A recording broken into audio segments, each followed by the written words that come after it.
nosotros. Mira también a nuestros pequeños, que también ellos, mi Señor, han podido, Padre, Señor mi Dios, asistir a tu casa, Padre, para poder recibir de tu gracia y de tu amor infinito también. Háblale también a ellos, Espíritu Santo. Permítenos, Padre Celestial, conforme a tu misericordia y a tu gracia, que ellos puedan crecer también, así como lo hacen en estatura, puedan crecer en el conocimiento también, Señor amado. Te lo imploro, mi Dios, en el dulce nombre de Cristo Jesús. Y te doy gracias, pues, mi Señor, creyendo que tú haces, Padre, conforme a tu misericordia, tú lo harás también en cada uno de nosotros. Señor amado, Dios, te lo pido pues todos estos favores, en el nombre de Cristo Jesús. Y te doy gracias, Padre, Hijo y Espíritu Santo. Amén. Sí y amén.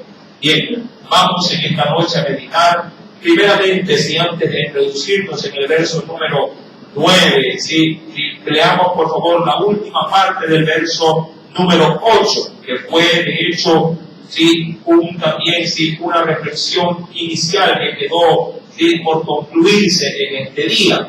Nos dice el Señor, verso 7 voy a leer para tomar ilación en la lectura. Para vosotros, pues, los que creéis, Él es precioso, pero para los que no creen, la piedra que los edificadores desecharon ha venido a ser, dice ahí, ¿qué cosa, mi querido hermano?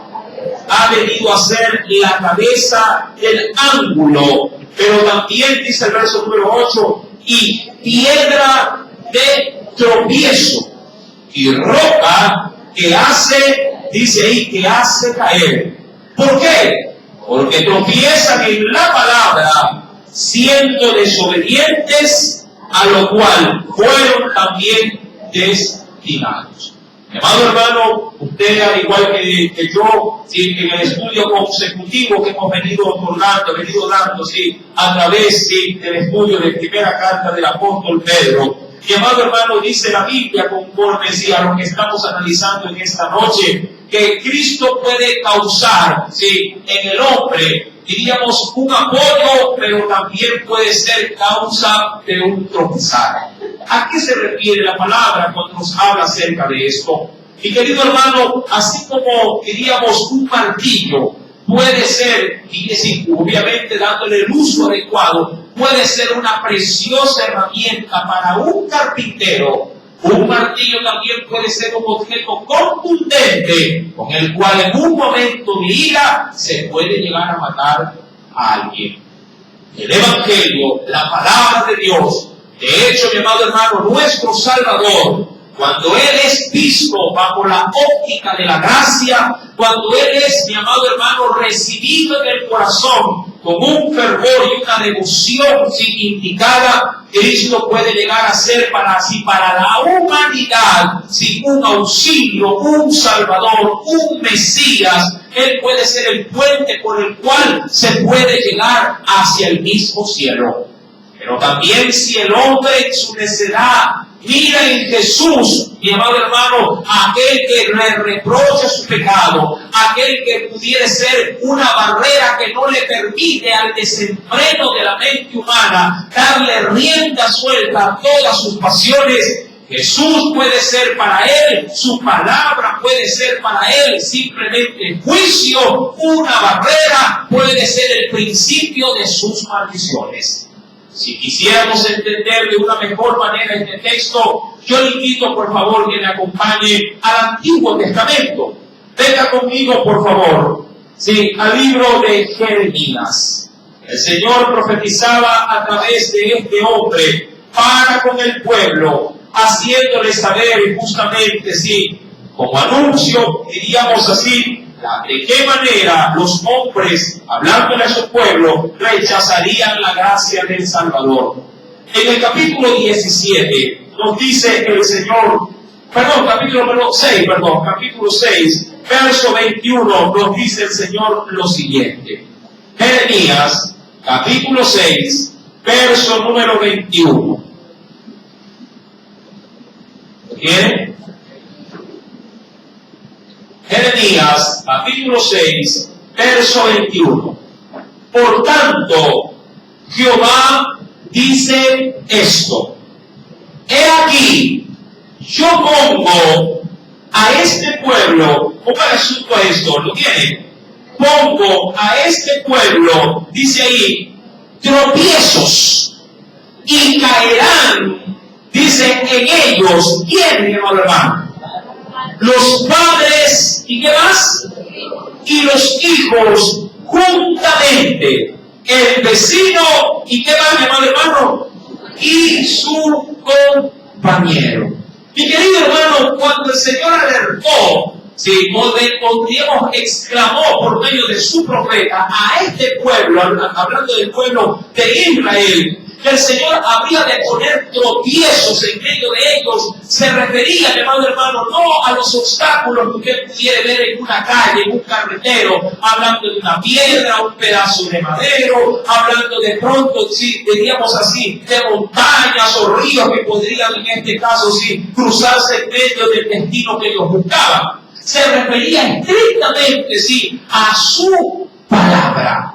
La palabra, mi querido hermano, puede ser un manual de vida para poder, como le dije de manera inicial, para poder encontrar el cielo mismo, pero también puede ser un peso imposible de cargar cuando no hay la voluntad de quererla someter, sí, a ese, diríamos así, a esa voluntad, a esos designios del Señor.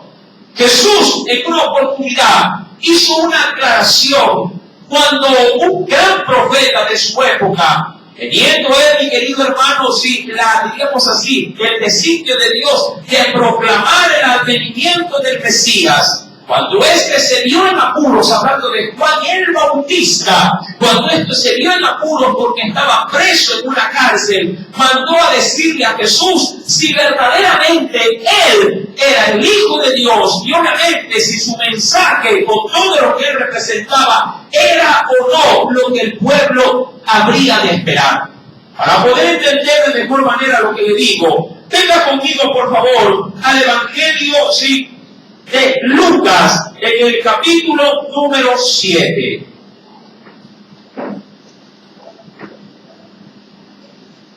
En el Evangelio según San Lucas, capítulo número 7.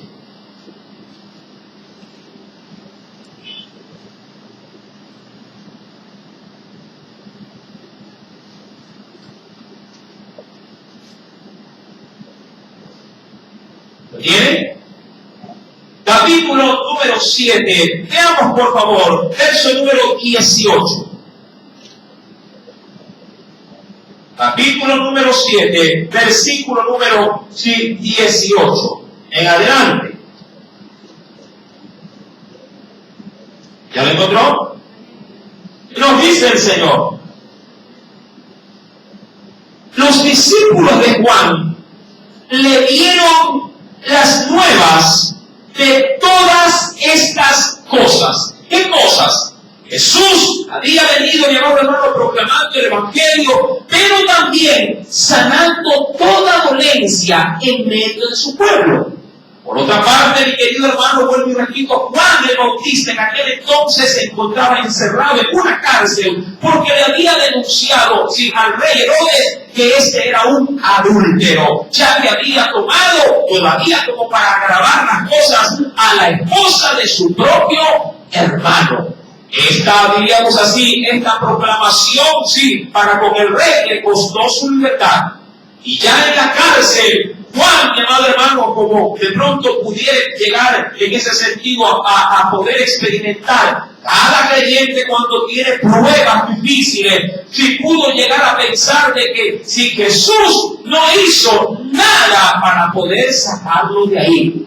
Y de alguna manera Juan sí pensó y dijo, si este es quien yo había anunciado que realmente era el Mesías, ¿por qué no hace nada por mí? Mi amado hermano, los discípulos de Juan le dieron pues las nuevas de todas estas cosas. Y llamó Juan a 2 de sus discípulos y dice en el verso número 19, y los envió a Jesús para preguntarle, ojo, para preguntarle preguntarle, ¿eres tú el que había de venir? Y dice ahí, ¿o esperaremos a quién? ¿O esperaremos a otro? Ahora, ¿qué contradicción? Mi hermano, Juan era un gran profeta y Jesús lo reconocía así. Pero Juan también era un hombre lleno de dudas, lleno de limitaciones, ¿sí? Es decir, limitado en su carne a poder de alguna manera tambalear en la fe. La Biblia menciona en Juan capítulo 1, solo le doy la referencia para poder avanzar, en Juan capítulo 1, verso 29 al 34, que es el mismo Juan el que testifica a todos diciéndole, este es el Cordero de Dios, el que quita el pecado del mundo. En ese mismo evangelio se anuncia que él no conocía al Mesías, pero a él se le había revelado que sobre quien viniera a venir el Espíritu de Dios en forma así como paloma, este es, sí, el que habría de libertar a su pueblo. Pero ahora vemos a Juan con una gran contradicción. Obviamente el peso de la cárcel había puesto, sí, diríamos, a temblar su fe. Verso número 19 termina diciendo, ¿eres tú el que había de venir o si tú esperaremos a otro? Verso 20, mira lo que nos dice. Léelo, por favor.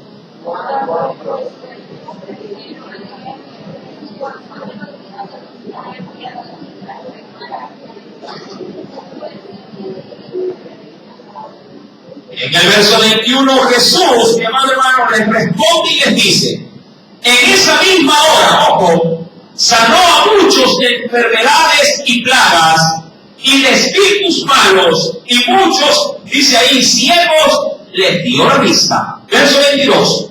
Y respondiendo Jesús les dijo, y haced saber a Juan lo que veis y oído, lo que habéis visto, y oído. Los ciegos ven, los cojos andan, los leprosos son limpiados, los sordos oyen, los muertos son resucitados, y a los pobres, ojo, y a los pobres es anunciado el Evangelio. Verso número 23, y aquí es donde quería aterrizar esta enseñanza. Y bienaventurados, ¿sí? Es aquel que no halle tropiezo, y aquí está el asunto, tropiezo en mí.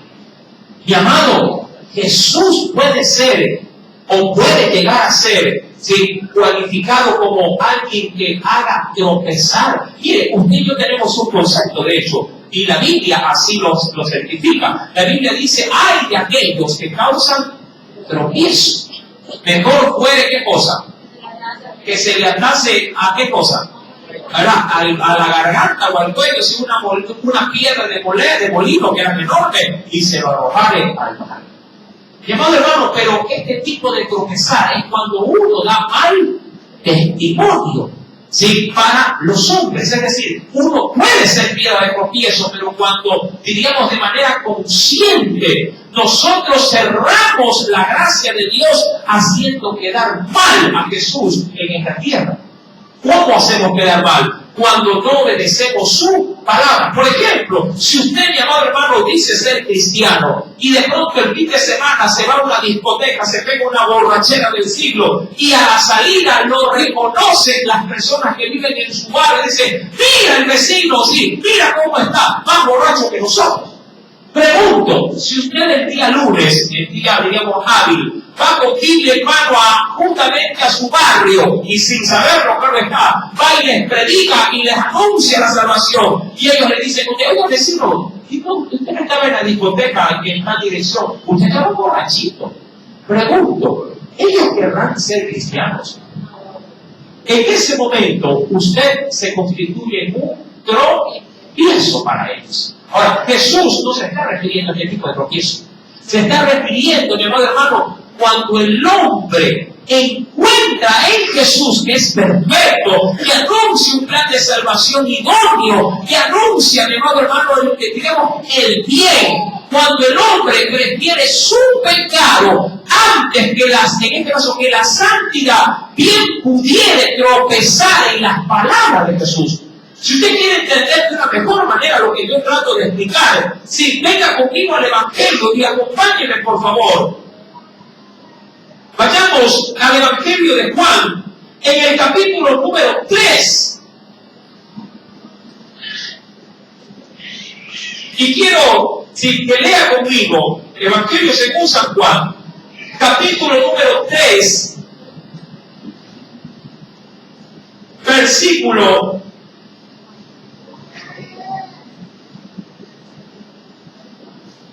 número 17 en adelante. Jesús manifestó en ese texto bíblico, en esa porción, que los hombres bien pudieran encontrar en Jesús un obstáculo.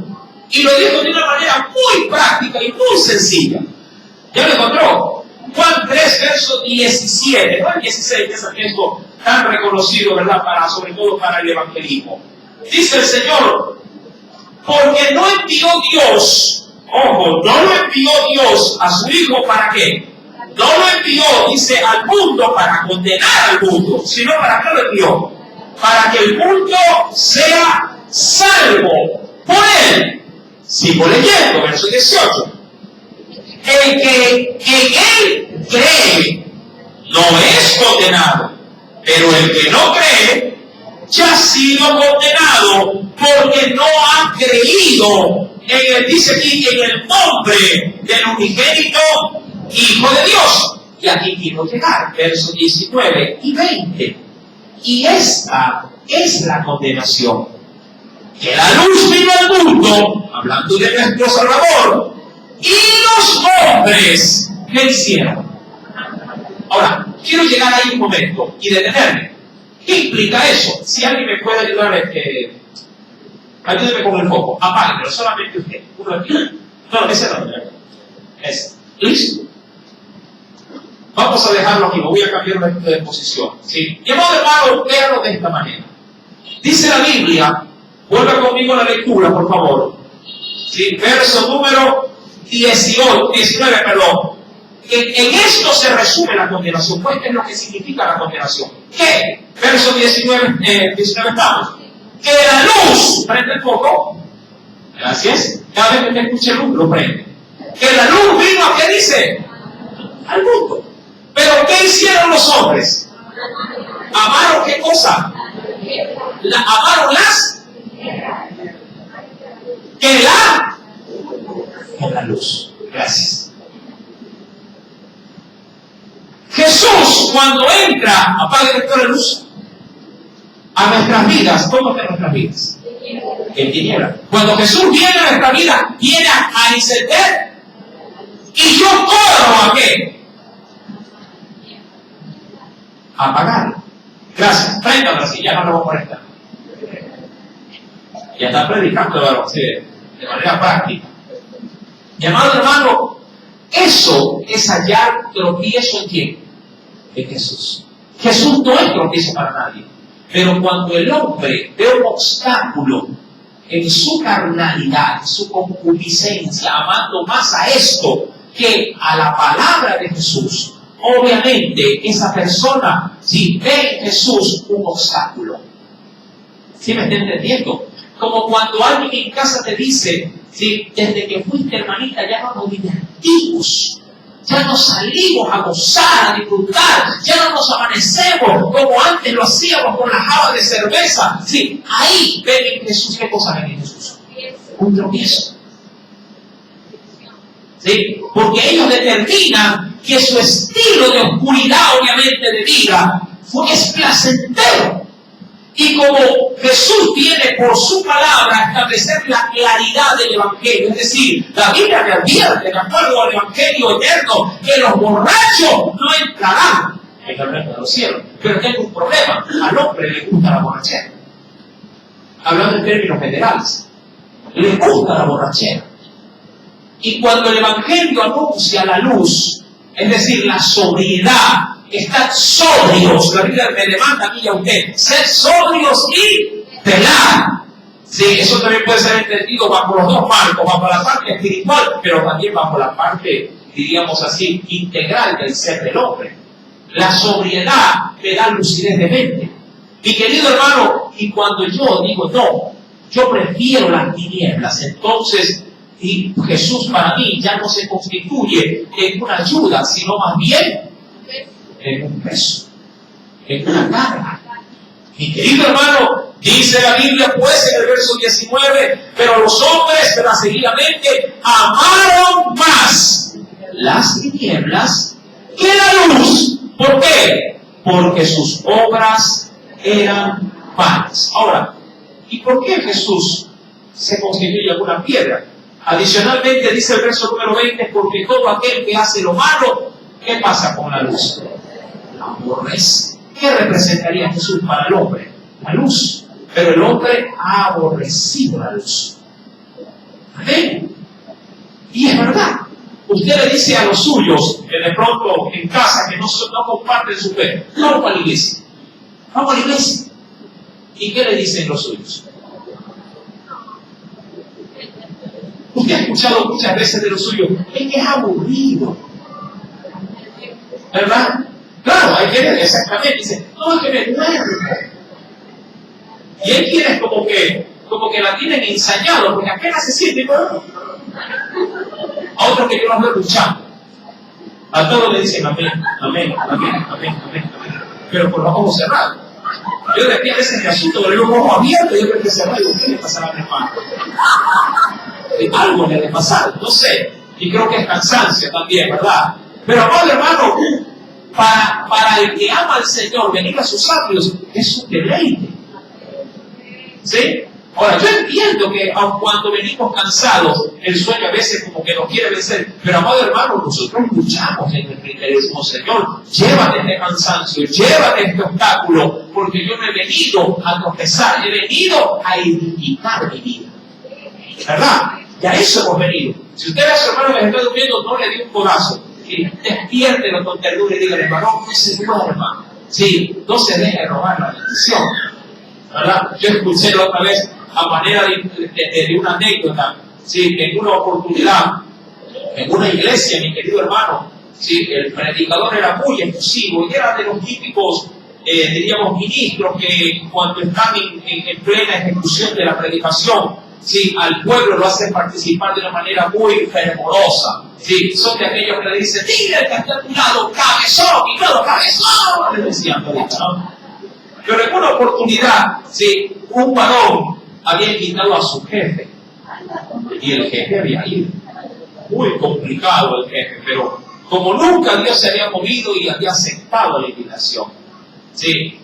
Y obviamente lo llevó al culto, él se sentó, obviamente le hizo pasar a los primeros que eran invitados. Pero mi querido hermano, una mala, diríamos así, apreciación de parte del pastor. Sí, porque él predicó como siempre.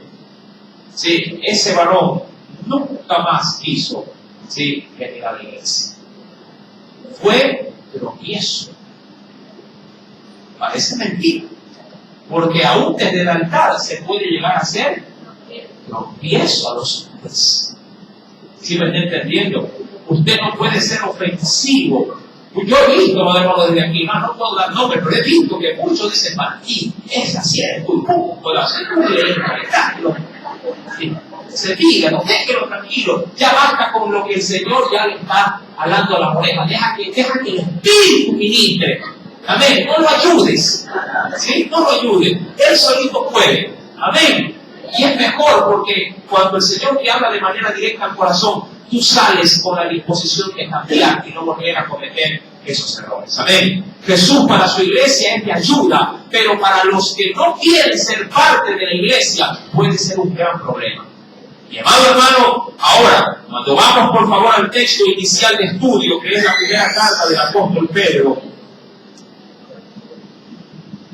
en el capítulo 2, ¿verdad? En la última parte, ya en el verso 8, dice la Biblia que viene a ser piedra de tropiezo y roca que puede llegar a ser, ¿qué cosa?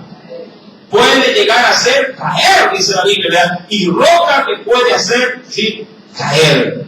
Mi querido hermano, gracias a Dios para el pueblo del Señor, sí, esta palabra no es tropiezo. Gracias al Señor, mi querido hermano, para nosotros esta palabra más bien se constituye, ¿sí?, en algo de ayuda. Diríamos que sería nefasto, ¿sí? Sería terrible que para un creyente el venir a la casa de Dios a estudiar la palabra fuese algo, diríamos así, diríamos difícil de quererlo aceptar. Los mandamientos de Dios, mi amado hermano, no son gravosos para nosotros. Su palabra no es una ocasión de caer, sino de fortalecer. Cuando nos introducimos ya en la parte final, dice, porque tropiezan en qué dice la Biblia. ¿En qué tropieza el mundo? ¿Ah? Tropiezan, dice ahí, en la palabra, siendo ¿de qué manera? Desobedientes. Es ahí el tropiezo. Somos desobedientes a la palabra, y en ese sentido, cuando le desobedecemos, entonces Jesús es tropiezo para nosotros. A lo cual también dice el Señor, fueron, también dice, destinados. ¿Sí? Ahora, usted y yo debemos entender, y quisiera detenerme en breve en este asunto, ¿sí? Acerca de la destinación. Hay un tema que se manifiesta o se lo estudia con bastante efusividad, sobre todo en los seminarios, con respecto a lo que se denomina la predestinación. Muchos consideran, ¿sí?, a manera de estudio, la predestinación como algo que Dios con antelación ya ha dispuesto, y como Él lo ha dispuesto, no hay nadie ni nada que pueda hacer cambiar tal o cual determinación divina. Por ejemplo, mi amado hermano, muchos estiman que Dios ya escogió, ojo, a gente para ser salva, pero también ha escogido a gente para ser condenada. Ahora, este tipo de, diríamos así, de concepto tiene sus beneficios, pero también sus, diríamos así, desventajas. ¿Por qué? Porque hay quienes se escudan tras este concepto y dicen, no importa lo que yo haga, no importa si lo acepto o no lo acepto, si lo rechazo o no lo rechazo, si vivo bien o vivo mal. A mí el Señor ya me desechó y por ende yo no tengo la culpa por ser quien soy. Y se escudan en esto, haciendo notorio de que como para ellos la gracia nunca ha sido, entonces ellos vivirán en la desgracia más terrible. Mi amado hermano, cuando hablamos de la predestinación, entendiendo obviamente esta última expresión, recuerde, tropiezan en la palabra siendo desobedientes, y dice la Biblia, a lo cual, ¿qué cosa, mi querido hermano? Dice ahí, a lo cual fueron también, ¿qué cosa? Destinados. Ahora, este asunto, o fueron de alguna manera ya orientados a un lugar. ¿Qué tiene la Biblia que decirnos al respecto? Bueno, acompáñenme ante todo, y veamos un pasaje bíblico dentro de las cartas del apóstol Pablo.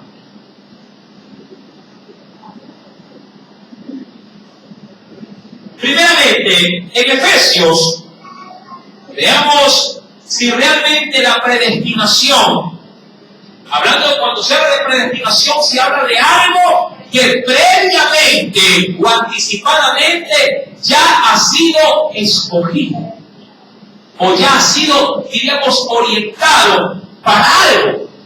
Es como cuando usted, bueno, queriendo utilizar algún tipo de ejemplo más cercano a su hogar, es como cuando usted, al cobrar un sueldo, usted separa antes de cualquier cosa el dinero para pagar las facturas. Usted dice, este dinero, más allá de lo que se pudiera presentar, este dinero solamente se lo va a coger o se lo va a destinar para pagar la luz.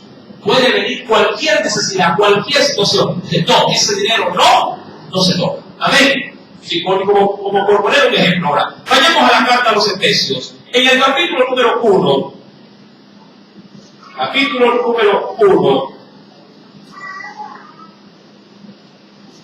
luego de la carta, a los Corintios, nos dice el Señor, versículo número 3, verso número 3.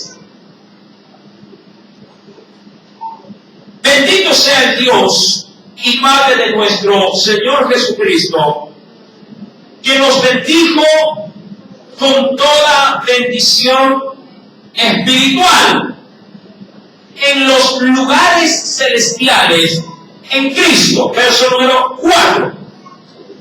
Según nos escogió, sí, eso no es predestinación, por si acaso, según nos escogió en Él antes de la fundación del mundo. Eso sí es predestinación. ¿Por qué? Porque antes de que el mundo fuese creado, ¿qué dice la palabra?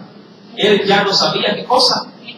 ¿Qué implica eso? Que antes de que tú nazcas, de que yo nazca, ya el Señor había depositado sus ojos en nosotros. Amén. Que a eso se le podría denominar predestinación. Él ya había puesto su mirada en usted. Amén. Ahora, eso trae un gran alivio. Recuerda que yo le dije que este asunto tenía una ventaja, o muchas ventajas, pero también podría traer para aquel hombre que quiere persistir en el pecado y quiere excusarse en el pecado, podría traer, sí, desventaja. Ahora, ¿cuál es la ventaja? Mi amado hermano, que usted, si cualquiera que sea, usted, mi amado hermano, usted ya ha sido, si de parte de Dios, un objetivo principal.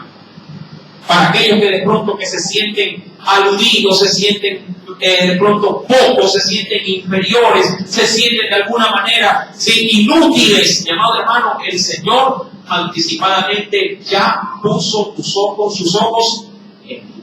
Sí, puso sus ojos, su mirada en ti. Es decir, que para Dios tú eres de muy grande valor. Usted dirá, hermano, pero estoy todo sufrido, estoy todo empobrecido, todo deteriorado, enfermo. A Dios no le interesa eso. Dios puso su mirada en ti y punto. Amén. No importa en el concepto que tengas. Dios puso su mirada o su corazón en ti. Amén. Ahora, eso es una gran ventaja.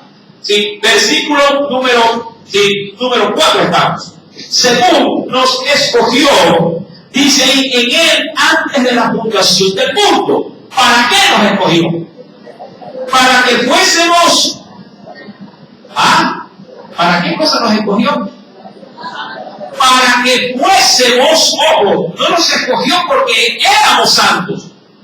Nos escogió para que fuésemos santos. Y aquí es donde la gente malinterpreta la predestinación.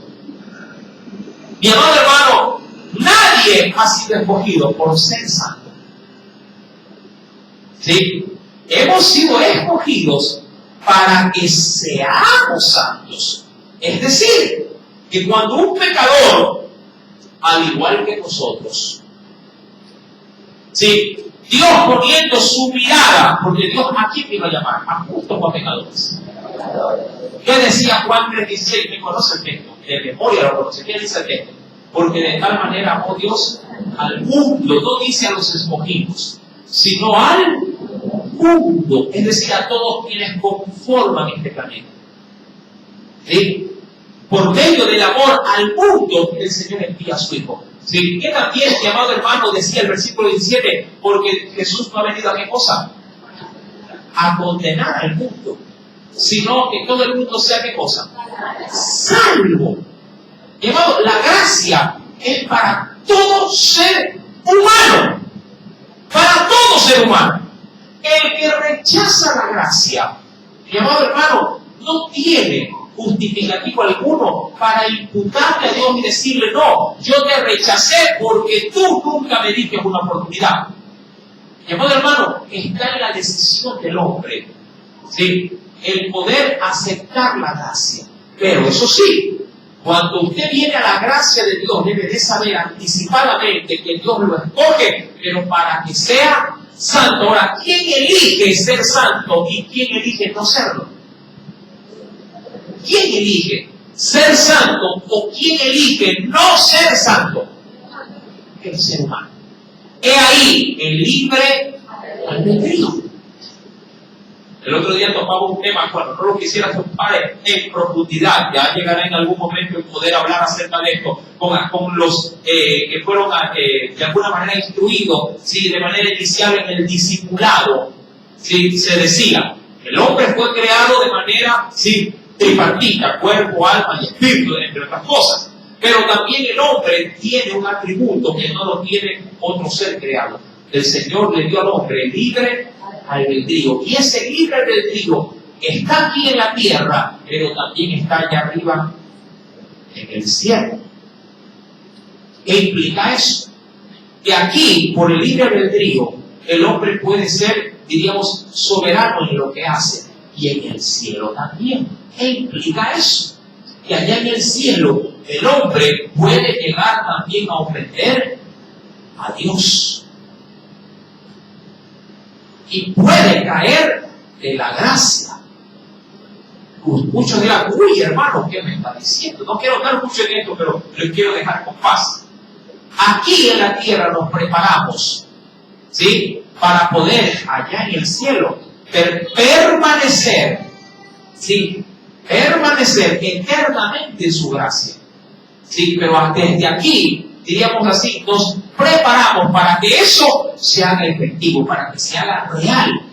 Pero, amado hermano, usted recordará que el pecado del hombre, el pecado de manera general, no se inicia aquí en la tierra. ¿Dónde se originó el pecado? En el cielo. No porque en el cielo las cosas, mi amado hermano, se prestan para lo malo, pero así como usted tiene libre albedrío, los ángeles también lo tienen. Y ellos deciden adorar voluntariamente a Dios y deciden también el no hacerlo. ¿Quién podría decir, hermano, los ángeles están predestinados eternamente a adorar a Dios? No.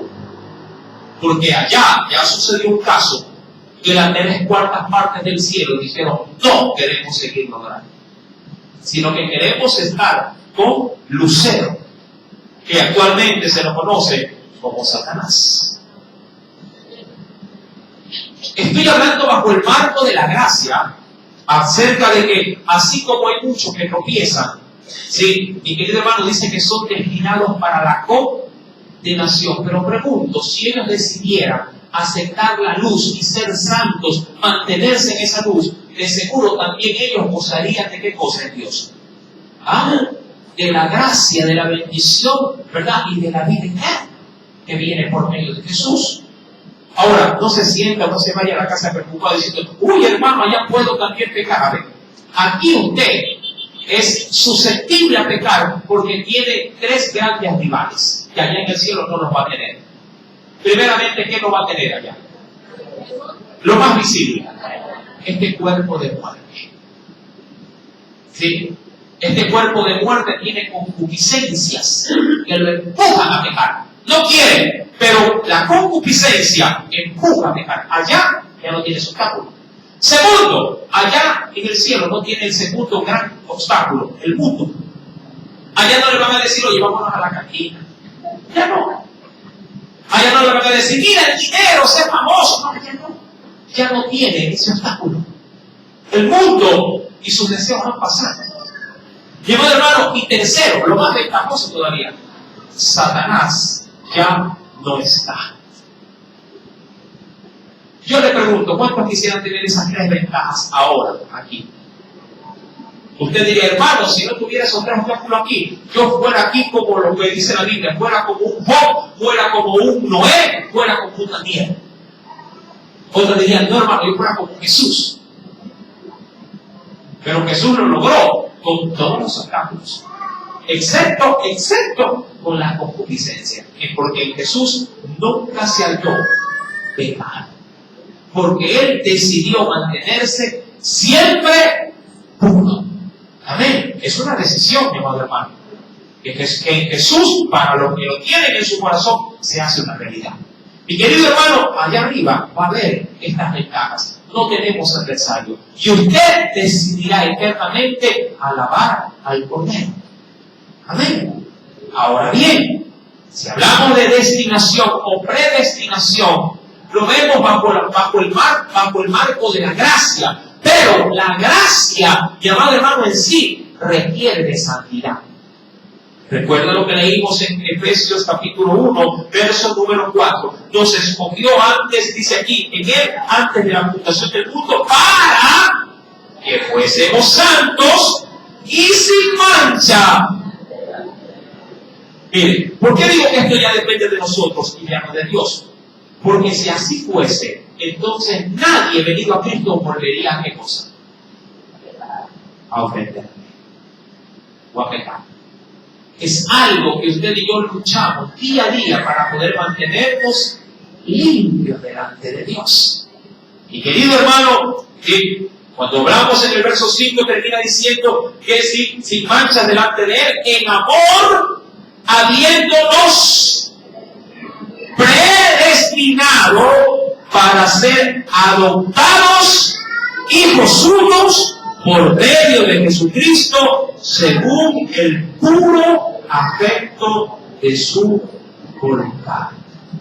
Volviendo por favor a la primera carta del apóstol Pedro, capítulo número 2, verso 9, nos dice el Señor ahora, mas vosotros, hablándole a quién, aquellos que estaban expatriados, esparcidos, sois linaje, ¿sí? O una descendencia escogida.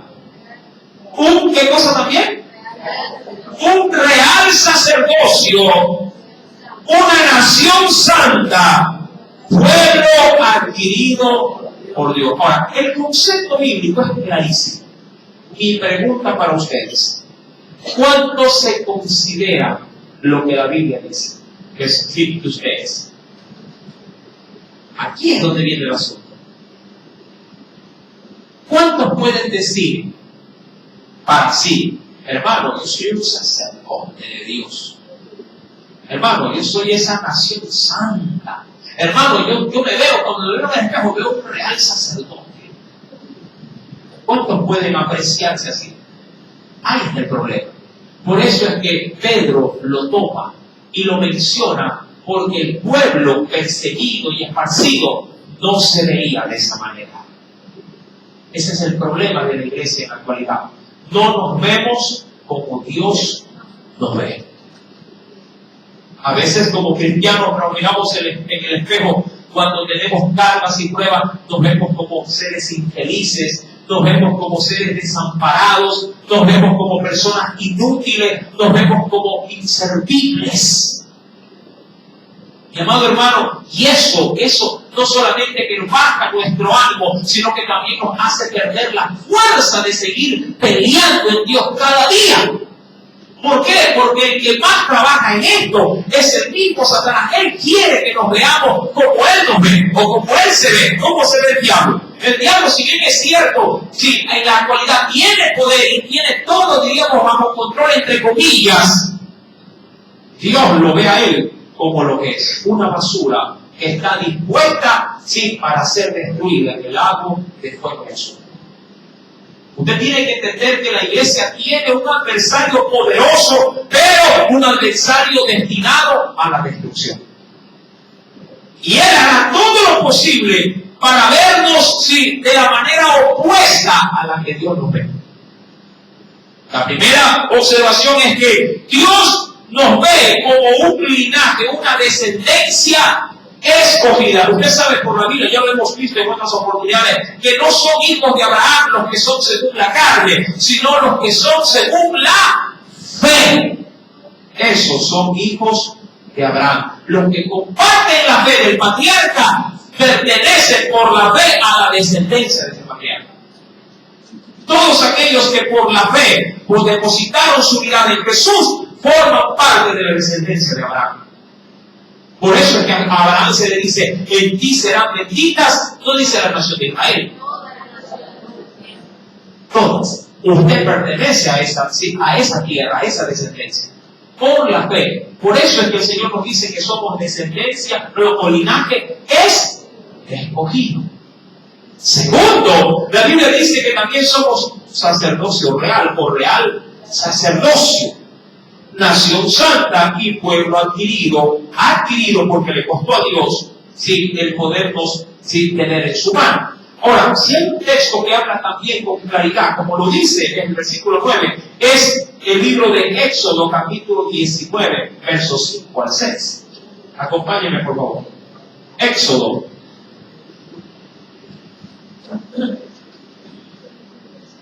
Y aquí me quiero detener, ¿sí? Para la próxima semana tratar la demanda de lo que somos en Dios. Éxodo, segundo libro de la Biblia, capítulo 19, versos 5 al 6. Para todas estas ventajas con las que Dios nos considera, ¿sí? Tiene una gran demanda. Ahora pues, si diereis oído a mi voz. Recuerda que los que no tropiezan en la palabra, ¿sí? Son los obedientes. ¿Ya lo tiene? Versos 5 y 6 del capítulo 19 de Éxodo. Ahora pues, si diereis oído a mi voz y guardareis mi pacto, vosotros seréis mi especial tesoro sobre todos los pueblos, porque mía es toda la tierra. Verso 6. Y vosotros me seréis un reino de ¿qué? De sacerdotes y gente santa. Estas son las palabras que dirás a quienes, a los hijos de Israel. Mi amado hermano, ahora, este privilegio o esta forma en la que Dios nos ve, si bien es cierto, es muy sublime, muy grande, tiene una gran demanda. En el Antiguo Testamento el Señor dice, si quieres primeramente, ¿qué cosa? Para poder, escuchen esto, para poder verse como rey, hay que escuchar al rey. ¿Sí? Así de práctico. Mi amado hermano, usted ha escuchado la expresión que de tal palo, tal astilla. Si usted se desprendió de Dios, por así decirlo, si usted ha salido de Dios, a Dios escuchará. ¿Verdad? Recuerde lo que decía el pasaje bíblico anterior. Él nos ha escogido desde antes de la mundo. Es como que si Dios hubiese reservado, míralo de esta manera, ¿sí? Hubiese reservado, ¿sí? El espermatozoide y el óvulo antes de que usted nazca, ¿sí? Los haya reservado en su mano y decía, aquí los tengo. Y cuando crea el mundo, y cuando crea al hombre, y cuando al pasar los años, si la descendencia se multiplique, si en ese año, en ese mes, en ese día, en ese minuto, voy a aflojarlos de mano por un tiempo para que puedan nacer, puedan crecer, puedan alabarme, servirme, morir y retornar otra vez a dónde? A mis manos. Mi amado hermano, usted pertenece a Dios. Siempre fue de Dios. Y cuando muramos a Él, volveremos. Si usted se ve así, bajo esa óptica, usted dirá, wow, qué importante. Nunca lo supe, nunca lo vi de esa manera, pero así Dios siempre nos ha visto. Mi querido hermano, si usted quiere decir un mal concepto, pues comience a cambiar su manera de pensar, como suele decir la Biblia, para que pueda cambiar su manera también de vivir. Usted dirá, ay hermano, no me cuente, sacerdote, y recién vine a dedo me vine a la iglesia. Es decir, haciendo a que lo lleven. Dice usted que soy un real sacerdote, hermano, pero si en la casa yo le digo leer la Biblia y ni el perro me mira. Amado hermano, lo que usted es delante de Dios no depende de los demás. Amén. Lo que usted realmente es en Dios no depende de los demás. Dependerá simplemente de su forma de verse, así como Cristo lo vio. Y Dios a usted lo vio como alguien sí, dispuesto para ser salvo, pero también para ser santo. Es verdad, es duro en esta tierra tratar, mi amado hermano, de ver como Dios nos ve. Es duro. Y de hecho, tan duro es que el mismo Señor nos ha dicho, ninguno de vosotros tenga un concepto más alto de sí mismo. ¿Para qué? Para mantener, aún sabiendo que Dios nos ve como reyes, para mantener en esta tierra la humildad. Jesús era rey en el cielo y en la tierra, humanamente hablando. Ojo, cuidado, se me malinterpreta. Humanamente hablando, era un simple hombre. Pero el Señor sabía que partido de esta tierra, allá volvería a estar en la gloria, donde él antes la estaba. Mi querido hermano, el Señor ha compartido esa gloria con usted y conmigo. Termino, por favor, leyendo lo que dice el libro de Apocalipsis.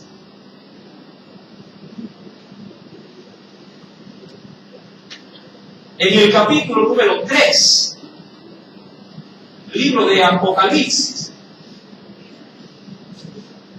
capítulo número 3.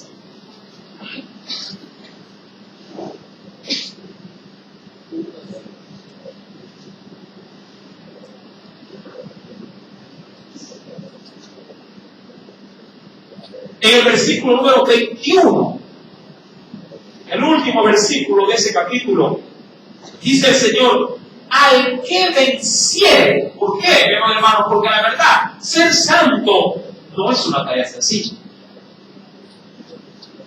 Al que venciere, le daré, y esa es la gloria que el Señor quiere compartir, le daré que se siente conmigo. Entonces, yo me imagino, y porque eso me pasa a mí, le pasa a mí, creo que le puede llegar a pasar a cualquiera, pero yo en esta tierra no me veo sentado junto a Jesús. De hecho, a veces me siento tan miserable que le digo, Señor, así me queda en la última puerta, así en la última, arrimadito al poste, yo me sentiría más que satisfecho. Lo importante es estar allá. Digo yo aquí, pero el Señor no nos ve de esa manera, o no lo ve de esa manera a usted. Más bien el Señor nos dice que al que logra vencer, le daré. Amén. Es decir, como que Él nos impone algo. ¿Qué nos va a imponer? Que nos sentamos, dice, con Él, ¿en dónde? En su trono, así como yo he vencido y me he sentado con mi Padre, ¿en dónde? Ahora, ¿usted se imagina en el cielo sentado junto a Jesús? ¿O en el puesto de Jesús? Usted dirá, guau, hermano, sí, yo me veo en todos lados menos ahí. Menos ahí. Mi querido hermano, no minimice lo que usted es en Cristo. Amén. Y permítale, tal cual como lo dice el Señor en la primera carta de Pedro, que ha sido el texto a estudiar en esta noche, permítale al Espíritu Santo en su propio corazón y en su propia alma tener este concepto, pero muy firme en su corazón para no claudicar en la fe. ¿Cuál? Versículo número 9 dice, vosotros sois linaje escogido, real sacerdocio, nación o un pueblo santo, pueblo dice ahí, adquirido por Dios. La demanda la vamos a analizar en el próximo culto del día sábado. ¿Cuál es la demanda? ¿Para qué?